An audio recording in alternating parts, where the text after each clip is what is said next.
आदाब नाजरीन, आप देख रहे हैं गुलिस्तान न्यूज़। अभी तक का उर्दू खबरनामा लेकर मैं आपका मेज़बान गौहर कुछ आपकी खिदमत में हाजिर। तफसीलात से पहले अभी तक की सुर्खियों पर एक नज़र।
और पेश है खबरों की तफसील। वज़ीर-ए-आज़म नरेंद्र मोदी ने आज सिडनी डायलॉग में खिताब किया। इस दौरान उन्होंने हिंदुस्तान की तकनीकी सलाहियत के बारे में बात की। उन्होंने कहा कि ये दोनों ममालिक की जामिया स्ट्रेटेजिक शराकत दारी के लिए भी एक एजाज़ है। पीएम मोदी ने कहा है कि हिंदुस्तान में 5 अहम तब्दीलियाँ हो रही हैं, जिनमें वसी पब्लिक इंफॉर्मेशन इंफ्रास्ट्रक्चर की तामीर और 60,000 देहातों को जोड़ने की राह पर है। उन्होंने कहा कि मुल्क ने कोविन और आरोग्य सेतु का इस्तेमाल करते हुए टेक्नोलॉजी का इस्तेमाल किया और वैक्सीन के 110 करोड़ खुराकें हिंदुस्तान को पहुंचाई हैं। ऑस्ट्रेलियाई वज़ीर-ए-आज़म ने अपने खिताब में कहा कि ऑस्ट्रेलिया और भारत के इश्तराक और ताल्लुकात वक्त के साथ साथ मजीद बढ़ेंगे। उन्होंने मजीद कहा कि दोनों ममालिक साइंस, खलाई और डिजिटल टेक्नोलॉजी समेत बहुत से शोबों में तरक्की कर रहे हैं।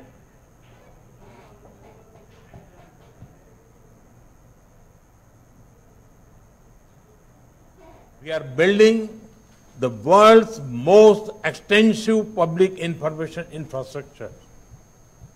Over 1.3 billion Indians have a unique digital identity.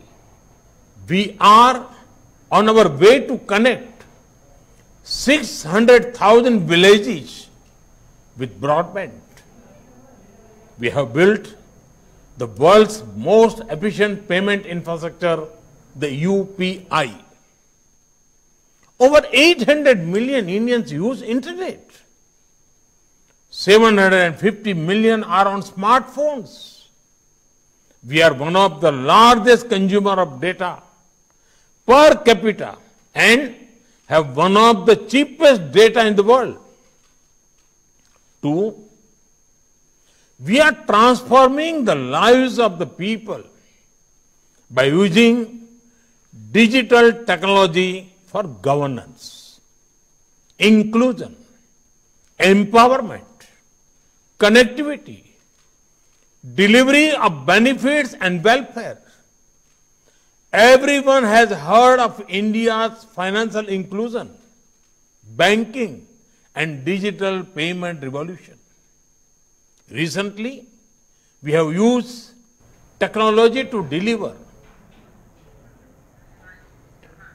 वज़ीर दिफ़ा राजनाथ सिंह मरकज के ज़ेर इंतज़ाम इलाका लद्दाख के दौरे पर लेह पहुंच चुके हैं, जिस दौरान उन्होंने मशरकी लद्दाख में लाइन ऑफ एक्चुअल कंट्रोल का दौरा किया और मौजूदा हालात का भी जायजा ले रहे हैं। इस मौके पर उनके हमरा chief of army staff general Bipin Rawat और दीगर अफसरान भी मौजूद रहे। वज़ीर दिफ़ा LAC के साथ मौजूदा सूरत हाल का जायजा लेने के अलावा आला फौजी कमांडरों के साथ भी बातचीत करेंगे। इस मौके पर आर्मी कमांडर वज़ीर दिफ़ा को मौजूदा सूरत हाल और फौजियों की तरफ से ऑपरेशनल तैयारियों के लिए उठाए जाने वाले इकदाम के बारे में भी ब्रीफिंग देंगे। दौरे के दौरान वज़ीर दिफा 1962 की रिजांग ला की जंग में जांबाक होने वाले 114 हिंदुस्तानी फौजियों के एजाज में नए सिरे से तैयार की गई जंगी यादगार का इफ्तिताह करेंगे।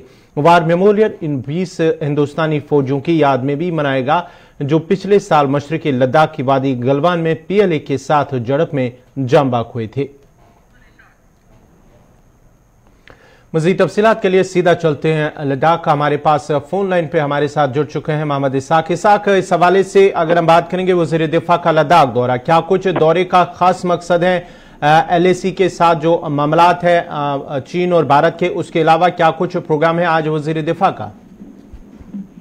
जी गौर साहब, आपको बताते चले वज़ीर दिफा राजनाथ सिंह का लद्दाख का दौरा इस वक्त पे आना और जिस तरह से रिजंगला में रिवैम्पेड जो कि नई जो पहले से बड़ा जो वार मेमोरियल को एक्सपेंड करके बनाया है उसका इनॉग्रेशन करना, ये अपने आप में बहुत इसकी अहमियत और इम्पोर्टेंस है। और आपको बताते चले 1962 में जिस तरह से हमारे जवानों ने बहुत बड़ा रोल देखने को मिला था 1962 के वार में और देश की सलामती को आगे बढ़ाने के, तो उसको मद्देनजर रखते हुए ये जो दौरा है बहुत अहम है। और राजनाथ सिंह लद्दाख पहुंचने के बाद सीधे रिजंग ला राजनाथ सिंह के हमरा chief of defence staff general Bipin Rawat के साथ साथ आर्मी के आला ओहदेदारों के साथ साथ मेंबर ऑफ पार्लियामेंट लद्दाख भी वहां पे शामिल हैं और इस इनॉग्रेशन सेरेमनी में और इनॉग्रल सेरेमनी में शिरकत किया है। आपको बताते चले ईस्टर्न लद्दाख में ये जो रिवैम्पेड वार मेमोरियल जो बनाया गया है, जो पहले काफी छोटा था, इस वक्त इसको एक्सपेंड करके काफी बनाया गया है। और साथ ही साथ इस यूनियन टेरिटरी लद्दाख की टूरिज्म मैप में भी इस जो वार मेमोरियल है इसको पोस्ट किया जाएगा और उससे जरा के हवाले से और उससे क्या होगा कि जनरली पॉपुलराइज होगा कि लेजेंडरी जो बैटल फील्ड है उस हवाले से जनरल मास में पॉपुलराइज ये चीज होगा। तो आपको बताते चले ये दौरा कई मानों से काफी अहम है।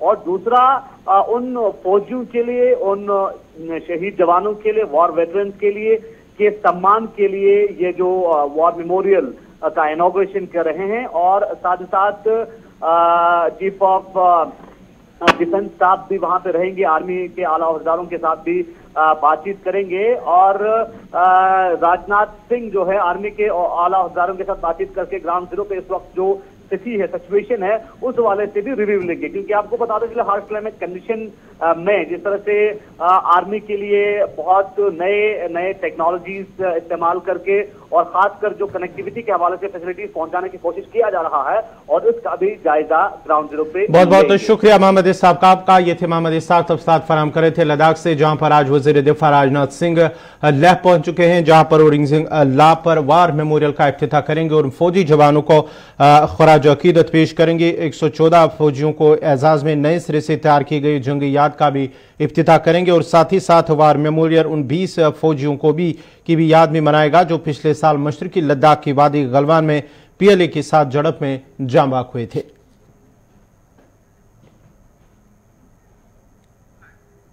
हैदरपुरा एनकाउंटर में हलाक होने वाले डॉक्टर मुदस्सिर गुल और कारोबारी शख्स मोहम्मद अल्ताफ भट्ट के अहले खाना ने गुज़श्ता रात प्रेस कॉलोनी में धरना दिया और शाम के वक्त कैंडल लाइट एहतजाज भी किया। इस मौके पर उन्होंने एक बार फिर LG इंतजामिया और पुलिस सरबराह से अपील की है कि मुदस्सिर गुल और मोहम्मद अल्ताफ की लाशों को लवाकीन के हवाले किया जाए। एहतजाज के दौरान पुलिस ने एहतजाजियों को हिरासत में भी ले लिया है और रात देर गए उन्हें रिहा भी किया गया। उधर संगलदन के नौजवान की हलाकत के पेश नजर जिला रामबन गूल में सब डिवीजन में अमन कानून की सूरत को बरकरार रखने के लिए एहतियाती तौर पर दफा 144 नाफिज किया गया। वाज़ेह है कि हैदरपुरा एनकाउंटर में मारा गया तीसरा नौजवान रामबन से ताल्लुक रखता है। एहतजाज किया नहीं, हमने कुछ हाथ में पत्थर उठाया, हम सब आराम से बैठ रहे थे इधर अपना एहतजाज कर रहे। हम क्या बंदूक उठा रहे थे, हम कहते थे हमारी लाश को वापस दे दो, बस इतना ही हमारा मुतालबा था। इसी बात इसके बरक्स उन्होंने क्या किया हमारे साथ। आप शाहिद है, आप इधर थे, सब मीडिया वाले इधर थे। आधे घंटे पहले हमारे पास SP तनुश्री आई थी, उन्होंने कहा मुझे IG ने यहाँ पे भेजा है आप लोगों के पास। और हम आपको डेड बॉडी वापस देंगे जुमा तक। मैंने उनसे यही कहा कि आप लोगों ने हमें इससे पहले 2 बार कहा कि हम आपको डेड बॉडी देंगे, पर जब हम लेने गए थे तब आप लोगों ने वहां से हमें धक्के देकर बाहर निकाल दिया। मैं यही बात जो आप मुझे कहते हो कि आईजी ने कहा कि हम आपको डेड बॉडी देंगे, मैं यही बात रिटन में लेना चाहता हूं। आप मुझे रिटन में दे दो। मैं फिर उनसे गुजारिश करता हूं कि अगर वाकई में वो सिंसियर है दिस टाइम कि वो हमें बॉडी देंगे, या तो वो इधर आके मीडिया के सामने बोल दे कि हाँ हम इनकी बॉडी को वापस देंगे, या हमें लिख के दे दो। और हम उसी का वेट कर रहे हैं कि जो वो उन्होंने बात कही उस बात से वो वाकई कायम है कि नहीं। वो ये हमें आके यहाँ पे सबके सामने, मीडिया के सामने या लिख के दे दे तो हम अपना प्रोटेस्ट ख़त्म तब करेंगे, वरना जब तक हम में जान है तब तक हम ये प्रोटेस्ट जारी रखेंगे। गुज़श्ता शब पुलिस की जानिब से श्रीनगर की प्रेस कॉलोनी से हैदरपुरा इलाके में हुए तसादुम के दौरान हलाकशुदा अफराद के रिश्तेदारों को हिरासत में लिए जाने पर जम्मू कश्मीर के साबिक वज़ीर आला और नेशनल कॉन्फ्रेंस के नायब सदर उमर अब्दुल्ला ने इस हवाले से अपना बयान जारी करते हुए कहा कि ये 2021 का नया कश्मीर है। इस तरह से जम्मू कश्मीर पुलिस ने PMO ऑफिस के वादे दिल की दूरी और दिल्ली से दूरी को पूरा किया है। ये इश्तियाल अंगेज है कि जम्मू कश्मीर इंतजामिया ने अहल खानों को एहतजाज में पुरअमन धरना नहीं देने दिया। जम्मू कश्मीर के लेफ्टिनेंट गवर्नर मनोज सिन्हा से मुतालबा करते हुए उमर अब्दुल्ला ने कहा कि मनोज सिन्हा को इन खानदानों के पास जाती तौर जाना चाहिए, उनको सुनना चाहिए और फिर उन्हें उनके अजीजों की लाशें देनी चाहिए, और ये वाहिद सही और इंसानियत का काम है।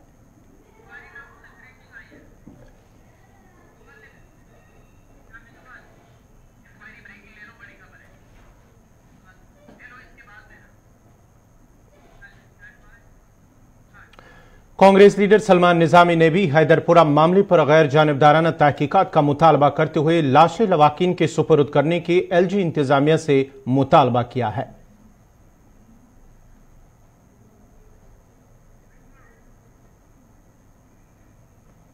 देखिए, श्रीनगर के हैदरपुरा में जो एनकाउंटर हुआ उसमें जो लोग मारे गए उसमें डॉक्टर भी थे और एक सेल्समैन जिसका ताल्लुक जो है गूगल से था।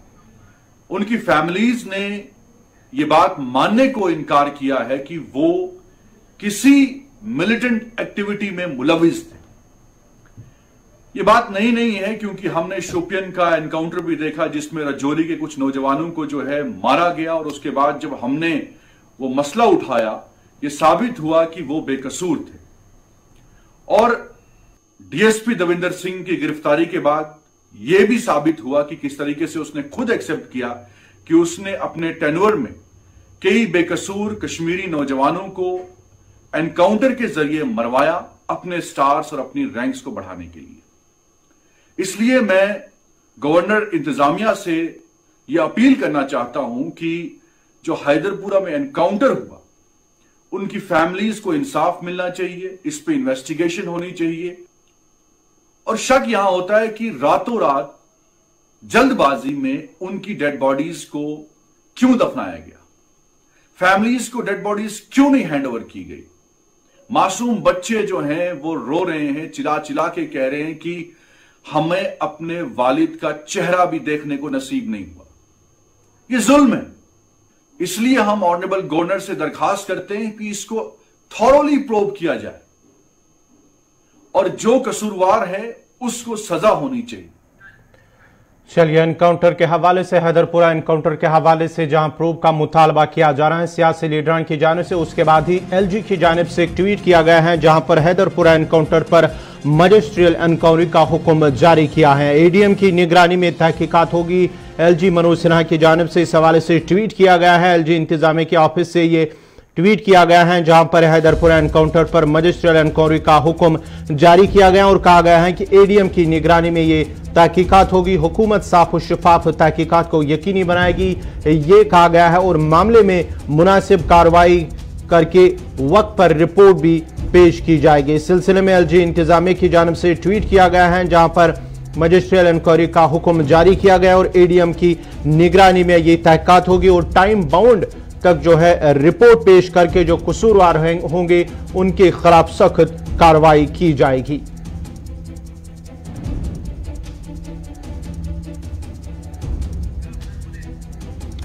मज़ीद तफसीलात के लिए हमारे साथ फोन लाइन पे एग्जीक्यूटिव एडिटर इशफाक गौहर। इशफाक, क्या कुछ ताज़ा अपडेट है इस हवाले से, जहां मुतालबा किया जा रहा है कि इसकी तहकीकात की जाए, अब एलजी इंतजामिया की बाज़ाब्ता तौर पर तहकीकात करने का हुक्म जारी किया गया है?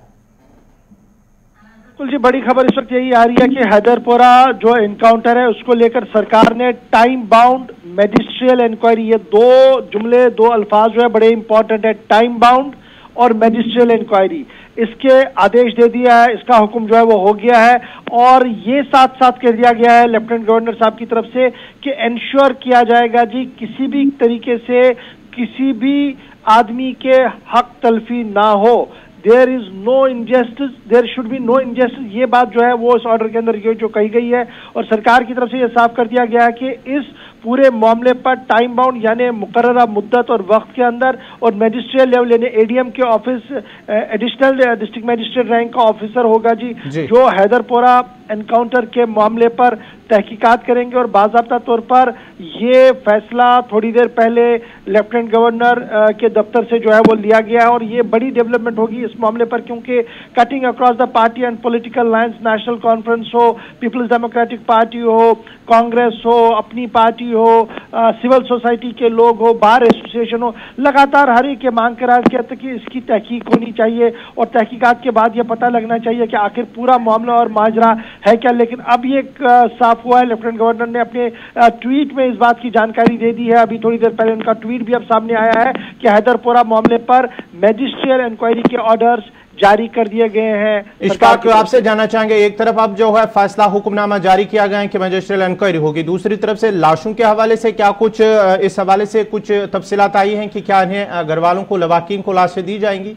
देखिए, अभी इस बारे में जहां तक लाशों का सवाल है उस बारे में कोई भी वर्ड जो है वो सरकार की तरफ से नहीं आया है, बल्कि सिर्फ इतना कहा गया है कि इंक्वायरी होगी। उसमें मेरे ख्याल से ऑलरेडी जो बात पहले ही कही गई है कि जो पुलिस का एक वर्जन सामने आया था उसी को मेरे ख्याल से स्टैंड बाई ही रखा गया है। लेकिन फिलहाल खबर यही है कि मैजिस्ट्रियल इंक्वायरी होगी, लेकिन लाशों के मामले पर कोई भी वर्ड सरकार की तरफ से नहीं दिया गया है। बहुत बहुत शुक्रिया इशफाक गौहर आपका। ये थे इशफाक गौहर तफसीलात फराहम कर रहे थे, जहां हैदरपुरा एनकाउंटर के हवाले से मुतालबा किया जा रहा था मुख्तलिफ सियासी जमातों की जानिब से, चाहे PDP, नेशनल कॉन्फ्रेंस, साथ ही साथ कांग्रेस की बात करेंगे, उनकी जानिब से मुतालबा किया जा रहा था कि इसमें प्रूव किया जाए, तहकीकात की जाए। इस सिलसिले में अब LG इंतजामिया की जानिब से बाज़ाब्ता तौर पर मैजिस्ट्रियल इंक्वायरी का हुक्मनामा जारी किया गया है, जिसमें ADM की निगरानी में पूरी तहकीकात होगी और टाइम बाउंड यानी कि टाइम फ्रेम चाहे 1 महीना, 10 दिन या 20 दिन में रखा जाएगा, उसके अंदर ही रिपोर्ट पेश की जाएगी और जो कसूरवार होंगे उनके खिलाफ कार्रवाई होगी। तो बढ़ते आगे बात अब दिल्ली की करेंगे। दिल्ली में आलूदगी की सूरत हाल को लेकर दिल्ली NCR में तमाम स्कूलों, कॉलेजों और तालीमी इदारों को अगले अहकाम तक बंद रखने की हिदायत पहले ही दी गई है। इसके साथ ही तामीराती सरगर्मियों और ट्रकों के दाखिले पर भी पाबंदी आयद की गई है। CAQM की जानिब से जारी करदा यह हिदायत 21 नवंबर तक नाफिजुल अमल रहेगी। ताम स्कूलों और कॉलेजों को अगले अहकाम तक बंद रखने की हिदायत की गई है। इसके बाद रियासतों से कहा गया है कि वो 22 नवंबर को पाबंदियों के असर के बारे में रिपोर्ट पेश करें। गाड़ियों से पैदा होने वाली आलूदगी को रोकने के लिए दिल्ली में तमाम ट्रकों के दाखिले पर 21 नवंबर तक पाबंदी लगा दी गई है। इसमें सिर्फ जरूरी सामान ले जाने वाली ट्रकों को ही छूट दी गई है। 10 साल पुरानी डीजल और 15 साल पुरानी पेट्रोल गाड़ियों को सड़कों पर चलने की इजाजत नहीं होगी। ट्रक मालिकान ने कहा है कि अगर इसी तरह पाबंदी रही तो उनका जीना मुश्किल होगा, जबकि उनका अहल खाना भी फाका कशी पर मजबूर होंगे। दिल्ली में एंट्री करने के बाद ट्रैफिक पुलिस के द्वारा और वैसी पुलिस के द्वारा बोला गया कि 8 दिन के लिए आपकी एंट्री बैन है। दिल्ली में ट्रकों की कोई भी एंट्री नहीं है। पहले इन्होंने बोला था कि 17 तारीख तक है, आज इन्होंने बोला कि सरकार ने 21 तारीख के लिए किया कर दिया।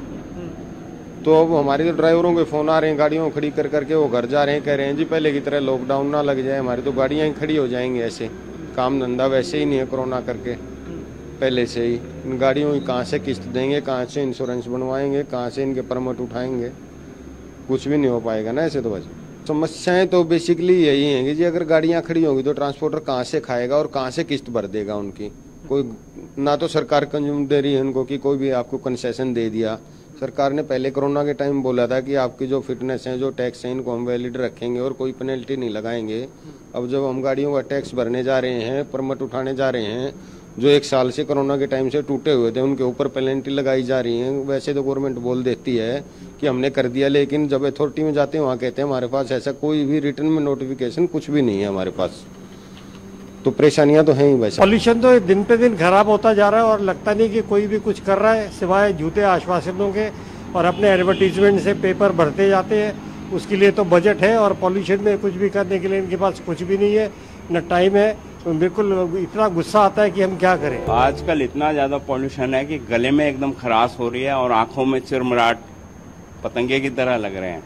मैं डेली वॉक करता हूँ 10 किलोमीटर, लेकिन दिल्ली सरकार इसके बारे में कुछ सोच नहीं रही है, कुछ रोक नहीं रही है।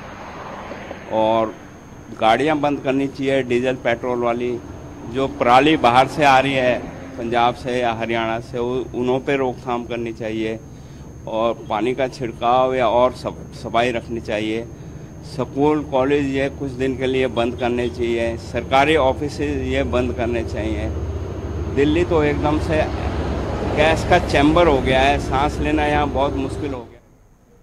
और 60वां कोऑपरेटिव वीक के सिलसिले में शुमाली कश्मीर के बारामूला में एक प्रोग्राम का इनेकाद किया गया है, जिसमें जिला तरक्याती कमिश्नर बारामूला भूपिंदर कुमार मेहमान खुसूसी के बतौर मौजूद रहे। डीजी इस मौके पर कहा गया है कि इस प्रोग्राम का मकसद लोगों को मुख्तलिफ स्कीमों और दीगर प्रोग्रामों के हवाले से जानकारी फराहम करना है। तो हर डिस्ट्रिक्ट में हम ये फंक्शन कर रहे हैं और आज की इस फंक्शन में जो हमारे यहाँ भूपेंद्र कुमार जी जो आए सबसे डिप्टी कमिश्नर बारामूला है, वो इसके सदारत कर रहे हैं और डिस्ट्रिक्ट लाइन अफसर हमारे पर यहाँ हैं, तमाम कॉपरेटर यहाँ पर हैं, वो शमूलियत कर रहे हैं इधर। तो इसका जो मुद्दा मकसद है इस कॉप2 का, ये बिल्कुल अवेयरनेस है पब्लिक के लिए। हमारे पास डिपार्टमेंट या कॉप2 के मूवमेंट के क्या क्या काम है, तो कौन कौन से स्कीम है, इसमें हम सबसे पहले बोलें कि हमारा एक फंडिंग है कॉप2 के साथ, जिसको NCDC बोला जाता है, national crop development corporation new Delhi है। वो हमें कॉप2 सेक्टर में पोल्ट्री डेयरी को फंडिंग कर रहे हैं। इस वक्त हमारे यहाँ पर जो 8 कॉप2 फंडिंग हुए हैं इधर बारामूला में। इसके साथ डेयरी की हमारी स्कीम है, उसकी भी फंडिंग करने जा रहे हैं। एक और स्कीम हमें नई जो लॉन्च हुई, जो हमारी मैडम यशा मुडगल जी है, सेक्रेटरी कॉप2 है, उन्होंने वो लॉन्च करवाई। FPOs हम अभी रजिस्टर कर रहे हैं हर डिस्ट्रिक्ट में। जम्मू में हमारे पास काफ़ी रजिस्टर हुए हैं और यहाँ भी शुरुआत होती है, जिसमें हमारी काफ़ी यूथ को उसकी एम्प्लॉयमेंट जनरेट हो जाएगी।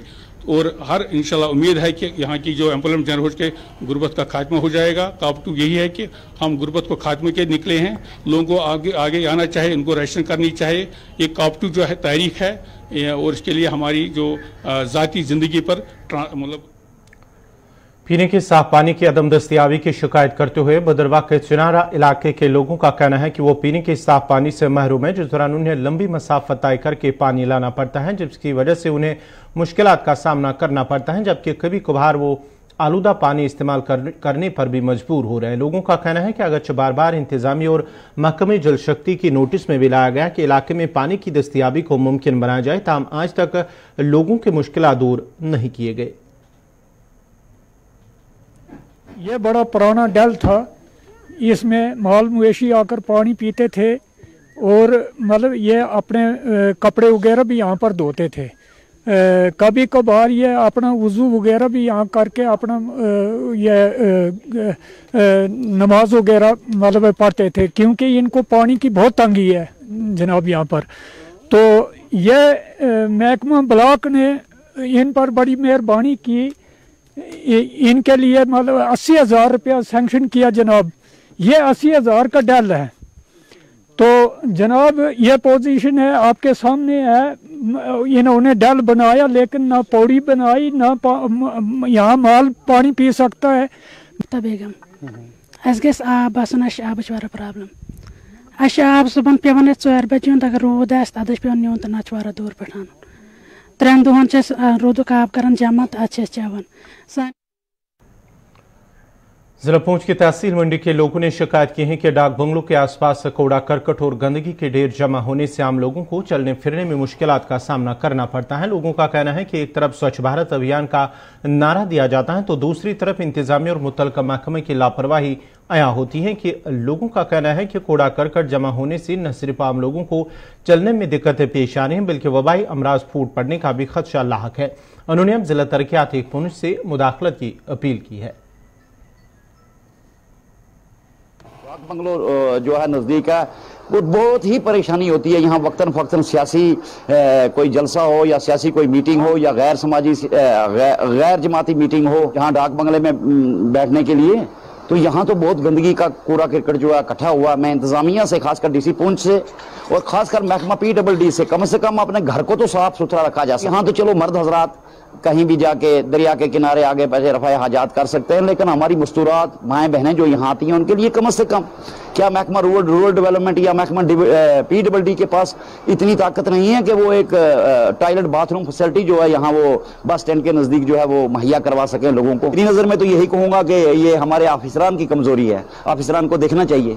तो मैं आपकी वसादत से जिला इंतजामिया से और खासकर मंडी तहसीलदार साहब से कि वो इस मामले का जल्द अज जल्द और अच्छा नोटिस लें। हमारे यहाँ पर जो है डाक बंगले की क्या हालात है, यहाँ पर कचरा देख सकते हैं आप पीछे के कितनी भारी तादाद में यहाँ पर कचरा है। हमारे तहसील हेडक्वार्टर में मंत्री से लेकर संतरी तक तमाम लोग हमारे यहाँ पर डाक बंगले के अंदर प्रोग्राम करते हैं, चाहे वो सियासी हो, समाजी हो, इंतजामिया का कोई प्रोग्राम हो, यहाँ पर डाक बंगले के अंदर किया जाता है। हालांकि आप जानते हैं कि इस कचरे से जो है काफी सारी बीमारियां फैलती हैं। हमारे हेडक्वार्टर में यहाँ पर बड़े बड़े मुलाजिम आते हैं, हमारे यहाँ पर स्टे करते हैं, तो उनको जब यहाँ का कचरा दिख जाता है तो वो तहसील मंडी की पूरी शक्ल जो है, पूरी तस्वीर उनकी आंखों के सामने आ जाती है कि डाक बंगले के बाहर इतना कचरा है तो तहसील मंडी कितनी खूबसूरत हो। अगर सफाई अभियान की इतनी बड़ी फिक्र होती तो तहसील मंडी के अंदर भी जो है ये सफाई अभियान जो है वो बहुत जरूरी और लाजमी था, लेकिन वो सफाई अभियान जो है सिर्फ कैमरे तक महदूद है, वो तहसील मंडी में नहीं दिख रहा है।